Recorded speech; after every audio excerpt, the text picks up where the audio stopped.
노르웨이 국방부 회의실. 미국 대표가 테이블 상석에 앉아 입을 열었습니다. 최신형은 드릴 수 없습니다. 기술 이전도 없습니다. 선택지는 없습니다. 러시아 국경을 맞댄 최전선 국가에게, 나토 70년 동맹국에게. 그 말을 웃으면서 했습니다. 회의실이 얼어붙었습니다. 아무도 반박하지 못했습니다. 우크라이나 전장에서 러시아군을 공포에 떨게 만든 하이마스. 노르웨이는 바로 그 무기가 필요했고, 계약은 사실상 확정된 분위기였습니다. 그런데 그 순간 18년 경력의 전략분석관이 서류 더미 속에서 종이 한 장을 집어들었습니다. 거기 적힌 이름을 확인하는 순간 그의 손이 굳어버렸습니다. 그로부터 석 달 뒤 노르웨이는 약 190억 크로네의 계약서에 사인했습니다. 미국도 아니고 독일도 아니었습니다. 국제 방산 시장이 뒤집혔습니다. 도대체 그 서류에는 어떤 이름이 적혀 있었던 걸까요? 지금부터 그 이야기를 들어보겠습니다. 여러분의 구독과 좋아요는 이 채널을 이어갈 수 있는 큰 힘이 됩니다. 영상이 좋으셨다면 구독과 좋아요로 따뜻한 응원 부탁드리겠습니다. 그럼 바로 시작하겠습니다. 최신형은 드릴 수 없습니다. 회의실이 멈췄습니다. 미국 대표의 목소리는 조용했지만 그 말이 테이블 위에 떨어지는 순간 공기가 달라졌습니다. 나는 손에 쥐고 있던 펜을 천천히 내려놓으면서 그 말을 머릿속에서 한 번 더 굴렸습니다. 가능한 범위. 18년 동안 나토 체계 안에서 일해오면서 동맹에게 그 말을 들은 건 그날이 처음이었습니다. 동맹이기 때문에 제공 가능한 범위를 최대한 드리는 겁니다. 미국 대표는 덧붙이면서 웃었습니다. 나는 그 웃음을 봤습니다. 회의실 안 12명 중에 그 웃음이 정확히 무엇을 뜻하는지 알아챈 사람이 몇 명이나 됐을지는 모르겠습니다. 하지만 나는 알았습니다. 이건 협상이 아니었습니다. 방향을 미리 정해두고 우리가 거기에 맞춰 들어오기를 기다리는 겁니다. 그날 회의가 소집된 건 북극권 상황 때문이었습니다. 러시아가 움직이고 있었습니다. 조용하지만 분명하게. 적경 지역 병력 재배치, 훈련 빈도 증가, 전략 폭격기 항로 변경. 이 신호들이 무엇을 뜻하는지 이 일을 오래 해온 사람이라면 누구나 알고 있었습니다. 시위가 아닙니다. 준비입니다. 그리고 준비된 상대에게는 말로만 존재하는 억제력이 아니라 실제로 작동하는 억제력이 필요합니다. 노르웨이가 필요로 하는 것은 명확했습니다. 500km 이상을 정밀하게 타격할 수 있는 장거리 체계. 그리고 그 답은 회의가 시작되기도 전에 이미 정해져 있다고 나는 생각했습니다. 하이마스.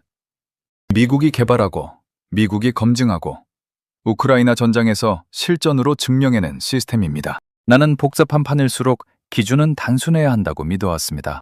검증된 무기, 검증된 공급자, 검증된 동맹.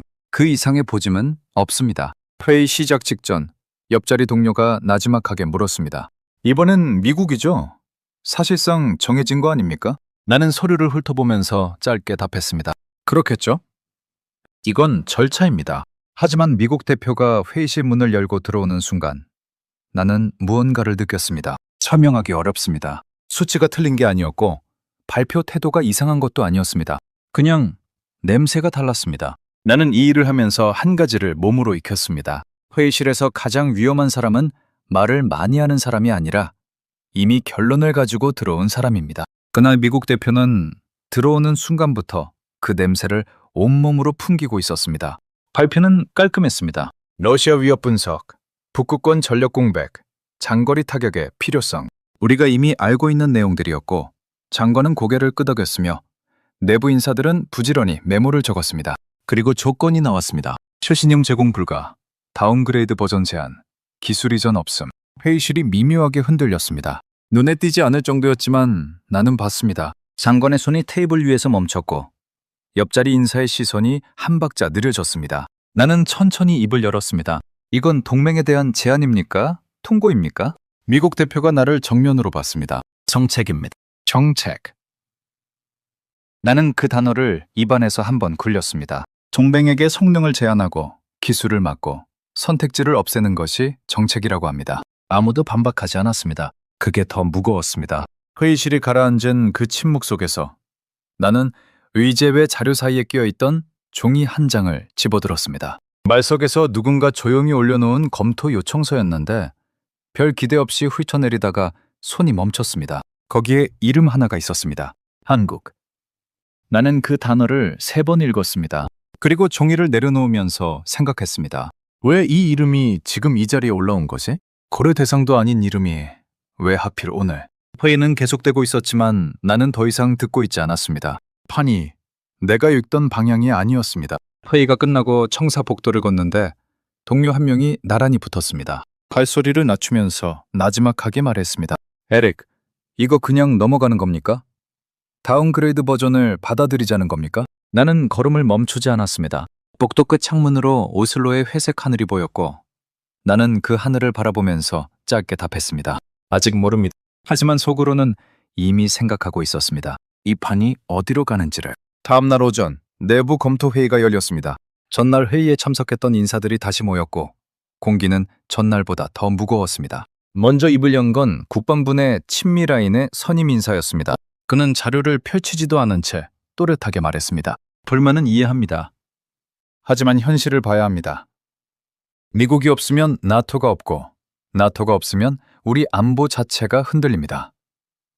조건이 마음에 안 든다고 해서 수십 년 동맹 관계를 흔들 수는 없습니다. 반대편에서 누군가가 받았습니다. 그게 동맹입니까? 종속입니까? 성능을 깎고 기술도 안 주는데 우리가 얻는 게 뭡니까? 동맹의 신뢰입니다. 그게 어떤 무기보다 값어치 있습니다. 신뢰로 러시아 미사일을 막습니까? 회의실이 팽팽해졌습니다. 나는 두 사람을 번갈아 보면서 아무 말도 하지 않았습니다. 둘 다 틀리지 않았기 때문입니다. 그리고 그게 문제였습니다. 옳고 그름의 싸움이 아니라 어디를 보느냐의 차이였으니까요. 그리고 그 차이는 결론이 나올 때까지 좁혀지지 않을 종류의 것이었습니다. 그 회의가 끝나고 이틀 뒤 외교부를 통해 메시지 하나가 들어왔습니다. 발신처는 명시되지 않았지만 누가 보낸 건지 모르는 사람은 없었습니다. 내용은 간결했습니다. 동맹 간 신뢰를 고려한 신중한 결정을 기대한다. 나는 그 문장을 2번 읽었습니다. 겉으로는 요청처럼 쓰여 있었지만 18년 동안 이 세계를 들여다본 사람에게 그건 요청이 아니었습니다. 방향을 바꾸지 말라는 경고였습니다. 그 무렵 예상하지 못한 곳에서 목소리가 하나 올라왔습니다. 유럽 방산 쪽에서 배안을 검토해보자는 제안이 들어온 겁니다. 내부에서 반기는 시선도 있었습니다. 미국 일변도에서 벗어날 수 있다는 기대감이었죠. 나는 자료를 받아서 천천히 검토하기 시작했습니다. 처음엔 가능성이 있어 보였습니다. 하지만 페이지를 넘길수록 뭔가가 걸렸습니다. 핵심 부품의 공급망을 따라가다 보니 결국 같은 곳으로 돌아왔습니다. 겉모양은 유럽산이었지만 구조 안쪽은 여전히 다른 누군가에게 기대고 있었습니다. 납기도 불확실했고 독자 운영 능력을 갖추는 데 걸리는 시간도 명확하지 않았습니다. 나는 옆에 있던 실무 담당자에게 물었습니다. 이 공급망 끝까지 추적했습니까? 예, 했습니다. 결론이 뭡니까? 감담자가 잠깐 멈췄다가 답했습니다. 결국 같은 곳입니다. 나는 자료를 덮었습니다. 이건 대안이 아닙니다. 의존의 출처만 바꾸는 겁니다. 내가 찾고 있는 건 그게 아니었습니다. 특정 국가의 정치적 판단에 흔들리지 않고 우리가 필요한 순간에 우리 뜻대로 운영할 수 있는 구조. 나는 무기를 고르는 게 아니라 구조를 골라야 한다는 걸 그 순간 처음으로 분명하게 느꼈습니다. 다이어리 더미를 정리하다가 나는 다시 그 이름을 발견했습니다. 며칠 전 회의실에서 눈에 걸렸던 바로 그 검토 요청서였습니다. 이번엔 그냥 지나치지 않았습니다. 천천히 펼쳐서 읽기 시작했습니다. 납기 조건, 기술 이전 가능성, 산업 재투자 구조까지 포함된 패키지였습니다. 다른 나라들이 제안한 자료와는 구성 자체가 달랐습니다. 나는 잠시 그 자료를 내려다보다가 혼잣말처럼 중얼거렸습니다. 누가 이런 제안을 만든 거지? 한국이었습니다. 나는 그 이름을 다시 한번 봤습니다. 고려 대상이 아니라고 생각했던 이름, 판 바깥에 있다고 생각했던 나라. 그런데 이 제안서는 내가 며칠 동안 찾고 있던 질문에 가장 가까운 형태로 답하고 있었습니다. 나는 의자에 등을 기대면서 잠시 생각했습니다. 흐름이 이상합니다. 내가 읽던 판을 처음부터 다시 봐야 할 것 같았습니다. 나는 그날 밤 사무실에 혼자 남았습니다. 청사 건물 대부분의 불이 꺼진 시간이었습니다. 복도 끝에서 청소 카트 바퀴 굴러가는 소리만 희미하게 들렸고 나는 책상 위에 한국 제안서를 펼쳐놓은 채 처음부터 다시 읽기 시작했습니다. 처음엔 습관적인 검토였습니다. 어디서 무리가 있는지, 과장된 수치는 없는지, 납기 약속이 현실적인지를 하나씩 짚어가는 작업이었죠. 그런데 페이지를 넘길수록 손이 느려졌습니다. 뭔가가 달랐습니다. 구조 자체가 달랐습니다. 다연장 로켓 체계와 장거리 정밀 타격을 하나의 플랫폼에 통합한 설계. 나는 그 부분에서 멈췄습니다. 유럽이 이 두 가지를 하나로 묶으려면 얼마나 걸리는지 나는 이미 내부 보고서로 확인한 상태였습니다. 단기간 내 구현 불가. 그게 유럽 방산 전문가들이 내린 결론이었습니다. 그런데 이 제안서는 그걸 이미 해놓은 상태로 들어와 있었습니다. 나는 자료를 덮고 다음날 아침 일찍 분석팀 실무자를 불렀습니다. 선무 시스템, 검증 데이터 전부 가져오십시오. 시험 기록, 운용 실적, 납기 이행률까지 전부. 실무자가 잠깐 머뭇거렸습니다. 전부요? 상당한 분량입니다. 전부입니다. 다트가 올라오는데 반나절이 걸렸습니다. 나는 점심도 거르고 그 자료들을 들여다봤습니다. 시험 데이터가 먼저 눈에 들어왔습니다. 한 번이 아니었습니다. 반복 시험이었습니다. 같은 조건에서 같은 결과를 반복적으로 증명해낸 기록들이었습니다. 나는 이 세계에서 오래 일하면서 한 가지를 배웠습니다. 한 번의 성공은 운일 수 있습니다. 하지만 반복된 성공은 실력입니다. 그리고 그 자료는 실력을 말하고 있었습니다. 오후 늦게 분석팀 선임 담당자가 들어왔습니다. 나는 자료에서 눈을 들지 않은 채 물었습니다. 이 수치 검증됐습니까? 예. 복수의 시험 결과를 교차 확인했습니다. 반복 시험이라고요? 예. 정유 조건 반복 시험입니다. 나는 그제야 자료에서 눈을 들었습니다. 담당자를 보면서 잠깐 생각했습니다. 이게 가능하다고요? 담당자가 답하기 전에 잠깐 멈췄습니다. 그 멈춤이 대답보다 더 많은 걸 말해주고 있었습니다. 가능합니다. 이미 했으니까요. 나는 의자에 기대면서 창밖을 바라봤습니다. 해가 지고 있었습니다. 북유럽의 겨울 하늘은 금방 어두워지죠. 나는 그 하늘을 바라보면서 며칠 전부터 머릿속을 맴돌던 질문을 다시 꺼냈습니다. 내가 기준으로 삼아온 것들이 정말 기준이었는지, 검증된 것만 옳다고 믿어온 내 신념이 혹시 처음부터 편향되어 있었던 건 아닌지. 유럽이 못 만드는 걸 한국은 이미 만들어 놓고 있었습니다. 미국이 조건을 걸고 들어오는 자리에서 한국은 구조를 들고 들어와 있었습니다. 나는 그동안 한국을 고려 대상으로 본 적이 없었습니다. 아시아 방산이라는 이름 뒤에 나도 모르는 사이 선을 그어두고 있었던 겁니다. 그게 얼마나 좁은 판읽기였는지를 그날 오후 처음으로 느꼈습니다. 나는 자료를 다시 펼쳤습니다. 그리고 처음부터 다시 읽기 시작했습니다.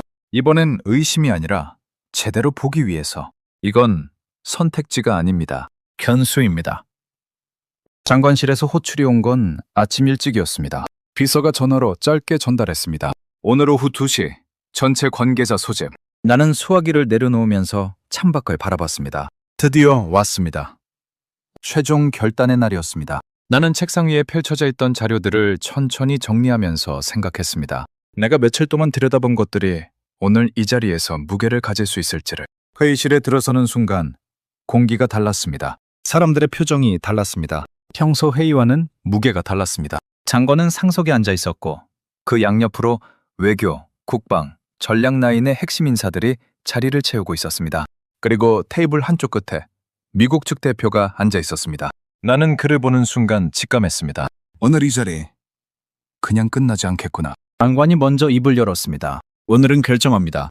더 미룰 수 없습니다. 짧은 침묵이 흘렀습니다. 미국 대표가 먼저 자리에서 일어났습니다. 준비된 자료를 펼치지도 않은 채 테이블을 천천히 둘러보면서 말했습니다. 이 결정이 단순한 무기 도입으로 끝나지 않는다는 걸 여기 계신 분들 모두 아실 겁니다. 동맹 간의 신뢰는 한 번 금이 가면 회복하기 어렵습니다. 우리는 수십 년을 함께 해왔고 앞으로도 함께 가야 합니다. 나는 그 말을 들으면서 손을 테이블 위에 가만히 올려놓았습니다. 수십 년을 함께. 그 말이 어떤 무게로 이 자리에서 작동하는지를 나는 알고 있었습니다. 친밀하인 선임 인사가 받았습니다. 맞습니다. 지금 우리에게 필요한 건 무기 하나가 아니라 장기적 안보 파트너십입니다. 그 파트너십을 흔드는 선택은 우리 스스로를 고립시키는 겁니다. 반대편에서 목소리가 올라왔습니다. 그 파트너십이 우리에게 성능을 깎은 무기를 줍니까? 기술도 안 주고 선택지도 없다고 하면서? 외교적 맥락을 봐야 합니다. 외교적 맥락으로 러시아 미사일을 막습니까? 회의실이 순식간에 달아올랐습니다. 나는 두 진영이 맞붙는 걸 가만히 지켜봤습니다. 양쪽 다 틀리지 않았습니다. 하지만 양쪽 다 핵심을 비껴가고 있었습니다. 나는 그걸 느끼면서 천천히 숨을 고르고 있었습니다. 그때 미국 대표가 나를 봤습니다. 볼크 분석관, 당신 의견은 어떻습니까? 회의실이 조용해졌습니다. 모든 시선이 나에게 쏠렸습니다. 나는 잠깐 멈췄습니다. 이 질문은 의견을 묻는 게 아니었습니다. 어느 편이냐고 묻는 겁니다. 나는 천천히 입을 열었습니다. 지금 이 자리에서 우리는 무기를 고르는 게 아닙니다. 사람들이 나를 봤습니다. 우리는 앞으로 우리 안보를 누구의 판단에 기댈 것인지를 지금 선택하고 있습니다. 미국 대표의 눈이 가늘어졌습니다. 그게 무슨 뜻입니까? 성능이 제한된 무기를 받아들이는 순간 우리는 그 한계 안에서 싸워야 합니다. 기술 이전이 없다는 건 우리가 스스로 고칠 수도 발전시킬 수도 없다는 뜻입니다. 그건 무기 도입이 아니라 의존 구조의 도입입니다. 회의실이 무거워졌습니다. 미국 대표가 목소리를 낮췄습니다. 볼크 분석관, 이 선택이 관계에 어떤 영향을 줄지 알고 계십니까? 그건 위협입니까? 경고입니다. 나는 그를 똑바로 봤습니다. 그리고 잠깐의 침묵 뒤에 말했습니다. 잘 들었습니다. 회의가 잠깐 정회됐습니다. 복도로 나온 나에게 친밀한 손님 인사가 다가왔습니다. 목소리를 낮추면서 말했습니다. 에릭, 당신 지금 뭘 하려는 겁니까? 미국을 거부하자는 겁니까? 거부가 아닙니다. 선택입니다. 그 선택, 책임질 수 있습니까? 나는 그를 보면서 생각했습니다. 책임. 이 판에서 책임이라는 단어가 어떻게 쓰이는지를 나는 오래 봐왔습니다. 대부분의 경우 그 단어는 겁을 주기 위해 쓰입니다. 내가 집니다. 그는 더 말하지 않았습니다. 나는 복도 끝 창문 쪽으로 걸어갔습니다. 차가운 유리창 너머로 오슬로의 거리가 보였습니다. 나는 그 풍경을 바라보면서 이 선택이 무엇을 뜻하는지를 한 번 더 정리했습니다. 미국. 안전해 보이지만 우리는 그들이 허락하는 범위 안에서만 싸울 수 있습니다. 유럽. 방향은 맞지만 시간이 없습니다. 러시아는 기다려주지 않습니다. 한국. 낯설지만 구조가 다릅니다. 우리가 필요한 걸 우리 방식으로 운영할 수 있는 구조입니다. 나는 창문에서 시선을 거뒀습니다. 이건 돌아갈 수 없는 선택입니다. 한 번 방향을 정하면 그 구조 안에서 살아가야 합니다. 나는 그걸 알면서도 이미 마음이 기울어져 있다는 걸 느끼고 있었습니다. 데이터가 아니었습니다. 감도 아니었습니다. 며칠 동안 이 판을 들여다보면서 흐름이 가리키고 있는 방향이었습니다. 회의실 문이 다시 열렸습니다. 나는 돌아섰습니다. 한국 측 담당자가 회의실에 들어오는 순간 나는 자신도 모르게 그를 유심히 봤습니다. 젊었습니다. 내가 예상했던 것보다 훨씬 넥타이를 단정하게 맨 채로 자료를 들고 들어왔는데 표정에 긴장감이 없었습니다. 떨거나 주눅든 기색이 아니었습니다. 그렇다고 과시하는 기색도 아니었습니다. 그냥 조용했습니다. 자신이 가져온 것이 무엇인지 알고 있는 사람 특유의 조용함이었습니다. 나는 그 태도를 보면서 처음으로 경계심이 아닌 다른 감각이 작동하는 걸 느꼈습니다. 시작하겠습니다. 짧은 인사도 없었습니다. 다트 설명도 장황하지 않았습니다. 그는 첫 슬라이드를 열면서 곧바로 본론으로 들어갔습니다. 처음 나온 건 사거리 데이터였습니다. 나는 숫자를 보는 순간 눈이 멈췄습니다. 미국이 우리에게 제시한 다운그레이드 버전과 비교하면 급이 달랐습니다. 하지만 나는 숫자만으로 판단하지 않습니다. 숫자는 얼마든지 부풀릴 수 있으니까요. 나는 손을 들었습니다. 시험 조건이 어떻게 됩니까? 실사격 시험입니다. 통제된 환경이 아닌 실제 운용 조건에서 진행했습니다. 횟수는요? 수십 차례입니다. 다이어리에 전부 포함되어 있습니다. 나는 자료를 펼쳤습니다. 있었습니다. 날짜별, 조건별, 결과별로 정리된 반복 시험 기록들이 빼곡하게 담겨 있었습니다. 한 번의 성공을 포장한 자료가 아니었습니다. 반복된 결과를 수년에 걸쳐 쌓아온 기록이었습니다. 나는 페이지를 넘기면서 천천히 숨을 고르고 있었습니다. 한 번의 성공은 운일 수 있습니다. 하지만 이건 달랐습니다. 같은 조건에서 같은 결과를 수십 번 반복해낸 기록이었습니다. 이건 운이 아닙니다. 실력입니다. 다음 슬라이드로 넘어갔습니다. 재장전 속도와 연속 발사 데이터였습니다. 회의실 안에서 누군가의 펜이 멈추는 소리가 들렸습니다. 나는 고개를 들지 않았습니다. 옆자리 인사가 나지막하게 중얼거렸습니다. 이게 맞는 수치입니까? 한국 담당자가 담담하게 답했습니다. 맞습니다. 납기와 조건이 나온 건 그 다음이었습니다. 나는 이 부분에서 다시 한번 멈췄습니다. 납기가 예상보다 훨씬 빨랐습니다. 그것만이 아니었습니다.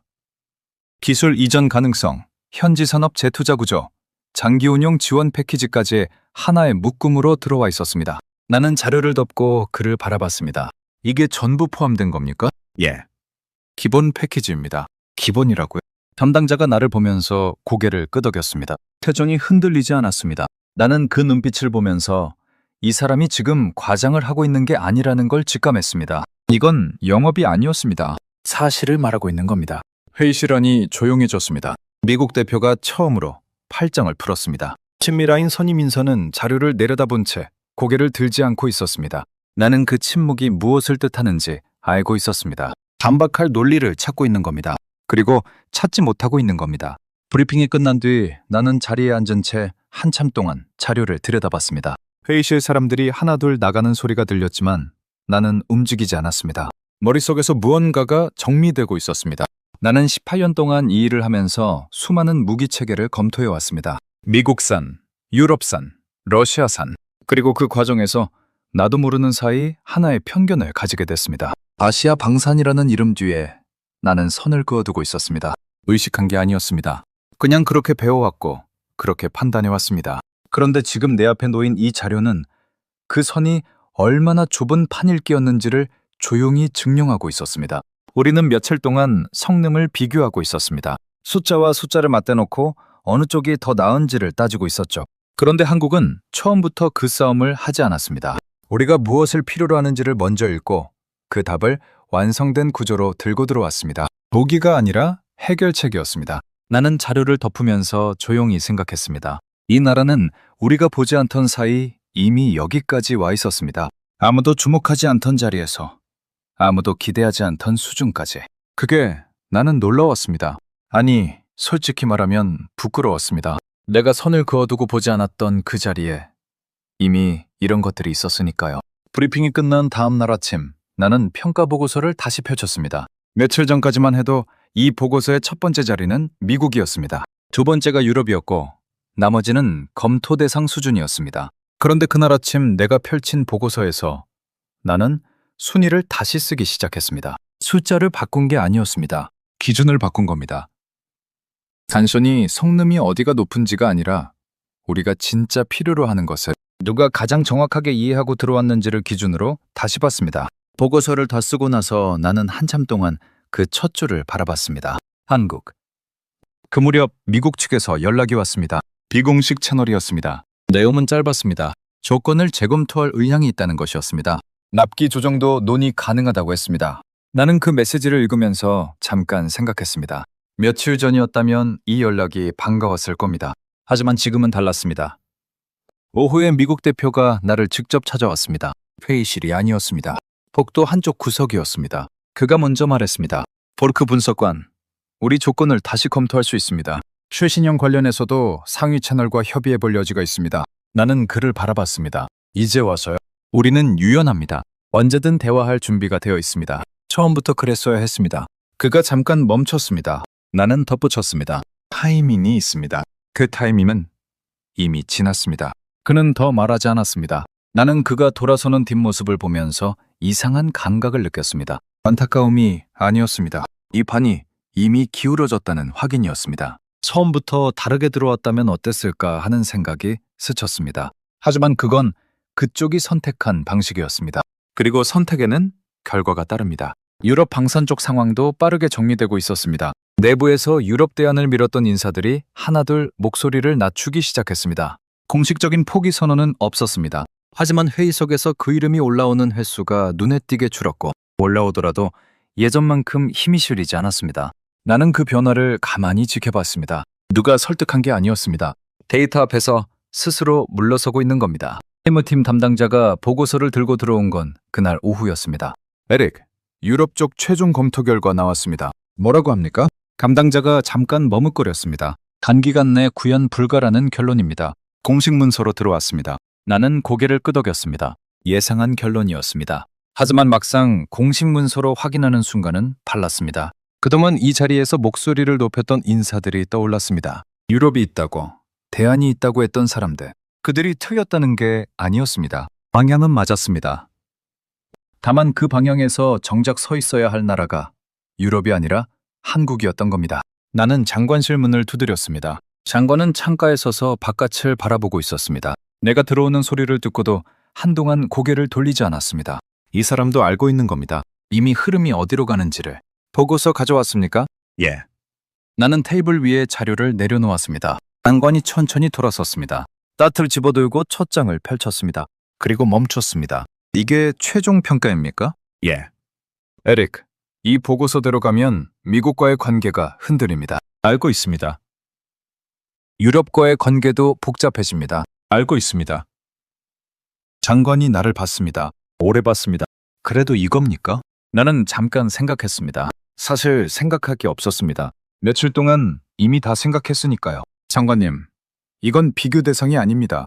한국은 기준입니다. 장관이 보고서를 천천히 덮었습니다. 창밖을 다시 바라봤습니다. 긴 침묵이 흘렀습니다. 나는 그 침묵을 깨지 않았습니다. 이 침묵이 필요했습니다.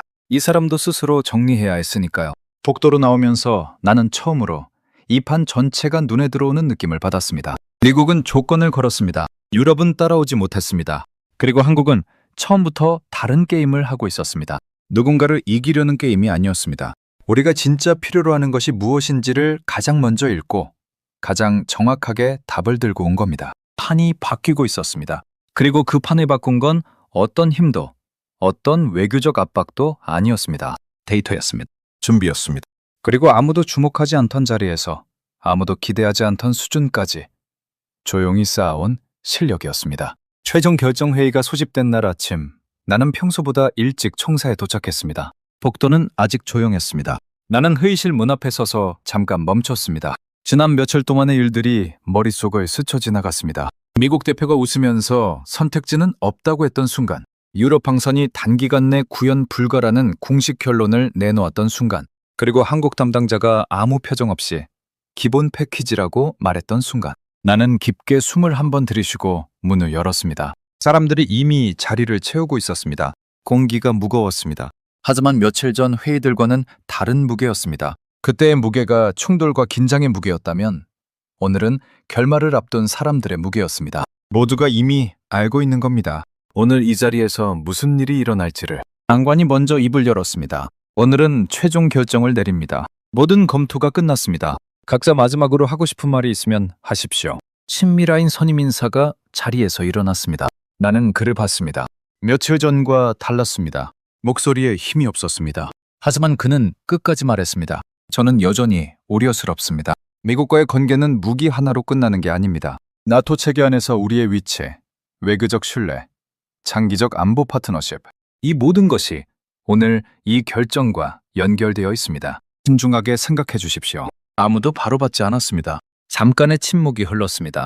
그때 미국 대표가 자리에서 일어났습니다. 나는 그의 표정을 봤습니다. 며칠 전 처음 이 자리에 들어왔을 때 그 여유로운 표정이 아니었습니다. 단단하게 굳어 있었습니다. 우리는 최선의 조건을 제시했습니다. 동맹으로서 할 수 있는 최선을. 만약 이 자리에서 다른 선택을 한다면 그 결과는 우리 모두가 감당해야 할 겁니다. 나는 그 말을 들으면서 손을 테이블 위에 가만히 올려놓았습니다. 마지막까지 경고입니다. 이 사람은 끝까지 이 방식으로 갑니다. 장관이 나를 봤습니다. 볼크 분석관. 나는 자리에서 일어났습니다. 저는 이 자리에서 동맹 관계를 부정하려는 게 아닙니다. 수십 년간 함께 해온 관계의 가치를 모르는 게 아닙니다. 하지만 저는 분석관입니다. 그리고 분석관으로서 이 자리에서 제가 드릴 수 있는 말은 하나입니다. 회의실이 조용해졌습니다. 우리에게 필요한 건 억제력입니다. 실제로 작동하는 억제력. 그리고 지금 우리 앞에 놓인 선택지 중에서 그 억제력을 가장 완전한 형태로 제공할 수 있는 건 한국입니다. 데이터가 그렇게 말하고 있고 구조가 그렇게 말하고 있습니다. 저는 그 사실을 바꿀 수 없습니다. 미국 대표가 나를 봤습니다. 무언가를 말하려다가 멈췄습니다. 나는 그 순간을 봤습니다. 반박하려는데 반박할 논리가 없는 겁니다. 장관이 천천히 고개를 끄덕였습니다. 그리고 오랜 침묵이 흘렀습니다. 회의실 안 모든 사람이 숨을 죽이고 있었습니다. 한국으로 갑니다. 아무도 바로 말하지 않았습니다. 미국 대표는 시선을 테이블 위로 내렸습니다. 친밀한 선임 인사는 눈을 감았습니다. 나는 그 장면을 바라보면서 이상한 감각을 느꼈습니다. 승리감이 아니었습니다. 무겁고 묵직한 무언가였습니다. 이 결정이 얼마나 많은 것을 바꿔놓을지를 이 자리에 있는 모든 사람이 알고 있었기 때문입니다. 잠시 후 미국 대표가 자리에서 일어나면서 나지막하게 말했습니다. 예상하지 못했습니다. 나는 그를 봤습니다. 그 말이 단순한 감탄이 아니라는 걸 알고 있었습니다. 18년 동안 이 세계에서 일해온 사람으로서 나는 그 말의 무게를 알았습니다. 자신들이 당연하다고 생각했던 자리가 흔들렸을 때 그걸 인정하는 사람이 얼마나 드문지를. 친밀한 선임 인사가 회의실을 나가면서 내 옆을 지나쳤습니다. 그는 멈추지 않았지만 지나치면서 낮게 말했습니다. 폴크, 당신이 옳았습니다. 나는 아무 말도 하지 않았습니다. 그 말이 얼마나 무거운 말인지를 알았기 때문입니다. 이 사람이 이 말을 하기까지 얼마나 많은 걸 내려놓아야 했는지를. 회의실이 하나둘 비워지고 나는 마지막까지 자리에 앉아 있었습니다. 창밖으로 오슬로의 하늘이 보였습니다. 겨울 햇살이 낮게 깔려 있었습니다. 나는 그 하늘을 바라보면서 처음으로 이 모든 일이 어디서 시작됐는지를 다시 떠올렸습니다. 말석에서 조용히 올라온 종이 한 장, 고려 대상도 아니라고 생각했던 이름 하나, 그게 시작이었습니다. 한국은 목소리를 높이지 않았습니다. 압박하지도 않았습니다. 경고하지도 않았습니다. 그냥 준비된 것들을 조용히 내놓았습니다. 그리고 그게 이 자리에서 미국도 유럽도 하지 못한 일을 해냈습니다. 나는 그게 진짜 실력이라는 걸 알았습니다. 계약 발표가 나간 건 그로부터 며칠 뒤였습니다. 약 190억 크론의 규모. 노르웨이 방산 역사에서 단일 계약으로는 손에 꼽히는 규모였습니다. 그리고 공급처는 한국이었습니다. 발표가 나가자마자 반응이 쏟아졌습니다. 국제 방산 시장에서, 유럽 언론에서, 그리고 예상대로 미국에서. 나는 그 반응들을 하나씩 읽으면서 이 결정이 얼마나 많은 곳에 파문을 만들어냈는지를 실감했습니다. 미국 쪽 반응은 공식적으로는 절제되어 있었습니다. 하지만 비공식 채널을 통해 들려오는 말들은 달랐습니다. 예상하지 못한 결과라는 말이 반복됐습니다. 전략적 판단 착오라는 평가도 있었습니다. 나는 그 말들을 들으면서 아무런 감정도 느끼지 않으려 했습니다. 하지만 솔직히 말하면 완전히 그럴 수는 없었습니다. 처음부터 다르게 들어왔다면 어땠을까 하는 생각이 다시 한번 스쳤으니까요. 유럽 방산의 반응은 더 조용했습니다. 공식 논평도 없었고 공개적인 입장 표명도 없었습니다. 하지만 그 침묵이 오히려 더 많은 것을 말해주고 있었습니다. 단기간 내 구현 불가라고 스스로 결론 내렸던 그 기술을 한국은 이미 완성해서 들고 왔다는 사실, 그 앞에서 할 수 있는 말이 없는 겁니다. 계약이 마무리되고 나서 얼마 뒤 나는 한국 담당자와 단둘이 마주 앉을 기회가 있었습니다.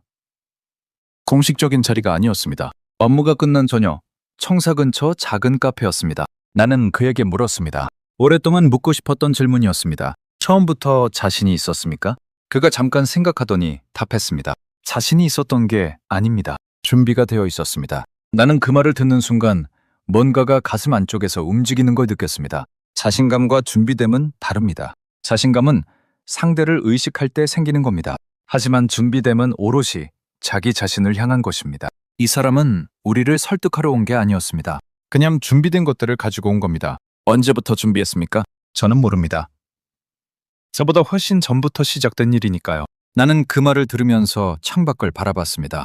오슬로의 밤거리에 불빛이 켜지고 있었습니다. 저보다 훨씬 전부터. 누가 알아줄지도 언제 쓰일지도 모르는 채로 그냥 쌓아온 것들. 나는 그게 무엇인지 알 것 같았습니다. 집으로 돌아오는 길에 나는 오랫동안 걸었습니다. 이 일을 하면서 나는 늘 강한 나라가 기준을 만든다고 믿어왔습니다. 힘이 있는 곳에서 방향이 결정되고 나머지는 그 방향을 따라간다고. 그래서 미국을 기준으로 봤습니다. 유럽을 기준으로 봤습니다. 그 바깥에 있는 것들은 기준이 될 수 없다고 생각했습니다. 하지만 그날 이후 나는 다른 사실을 알게 됐습니다. 기준은 선언한다고 만들어지는 게 아니었습니다. 압박한다고 만들어지는 것도 아니었습니다. 누군가 필요로 하는 것을 가장 정확하게 이해하고 가장 완전한 형태로 준비해온 사람이 어느 순간 조용히 기준이 되어 있는 겁니다. 한국이 그랬습니다. 목소리 높이지 않고 경고하지 않고 그냥 준비된 것들을 내놓으면서 나는 문득 내 아들 생각이 났습니다. 올해 25입니다. 이 세계에 막 발을 들여놓은 나이죠. 나는 그 아이에게 늘 검증된 것만 믿으라고 가르쳐왔습니다. 이미 증명된 길을 가는 것이 안전하다고. 하지만 그날 밤 걸으면서 처음으로 생각했습니다. 어쩌면 내가 가르쳐야 했던 건 그게 아니었을지도 모른다고. 아무도 주목하지 않는 자리에서 아무도 알아주지 않아도 그냥 묵묵히 준비하는 것. 그게 진짜 힘이라는 걸. 나는 한국이라는 나라를 오래 몰랐습니다. 가까이 들여다본 적이 없었으니까요. 하지만 이 일을 겪고 나서 나는 그 나라에 대해 한 가지 분명한 것을 알게 됐습니다. 한국의 진짜 힘은 무기의 성능에 있지 않았습니다. 아무도 보지 않을 때도 준비를 멈추지 않는 사람들에게 있었습니다. 그리고 그 준비가 결정적인 순간에 조용히 세상을 바꿉니다. 우리는 무기를 산 게 아니었습니다. 우리는 방향을 바꾼 것이었습니다. 나는 오랫동안 강한 나라가 기준을 만든다고 믿어왔습니다. 그래서 의심하지 않았습니다. 내가 기준으로 삼아온 것들이 처음부터 기준이 아니었을 수도 있다는 걸. 하지만 그 일을 겪고 나서 나는 비로소 알았습니다. 기준은 힘으로 만들어지는 게 아니었습니다. 아무도 주목하지 않는 자리에서, 아무도 알아주지 않아도 묵묵히 준비를 멈추지 않은 나라가 결정적인 순간에 조용히 세상을 바꾸는 겁니다. 우리는 선택했다고 생각했습니다. 하지만 아니었습니다. 우리는 이미 준비된 나라를 뒤늦게 발견한 것이었습니다. 늘 함께 해주시는 여러분께 감사드립니다. 구독과 좋아요, 그리고 댓글로 응원해주시면 더 좋은 이야기로 보답하겠습니다. 감사합니다.